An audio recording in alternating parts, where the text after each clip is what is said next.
Good evening বন্ধুরা। তো আজকে সন্ধ্যাবেলা এখন সব চা টিফিন সব খাওয়া হয়ে গেল। আজকে আমি গেছিলাম একটু ওই বাড়ি। তো সকালে তোমাদের ওইখানে ওই বাড়ি ভিডিও করা হয়নি, হয়ে ওঠেনি, আমি একটু সমস্যার মধ্যে ছিলাম।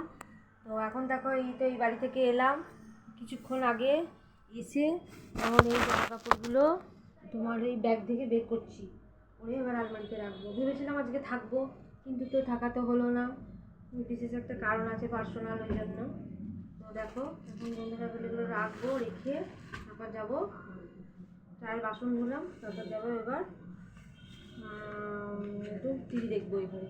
ঠিক আছে, এই যে এখন এই যে সব জামা কাপড়গুলো গুছিয়ে রাখছি।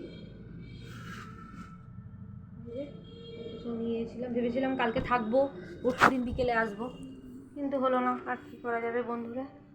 তো দেখো এই যে আমার আলমারি ভাবে গুছানো থাকে, দেখেছো বন্ধুরা তোমরা? আজকে সব গুছিয়েছি এগুলো। এই যে এবার থাকে সব রাখবো। বাই, এবার এখন রাখলাম।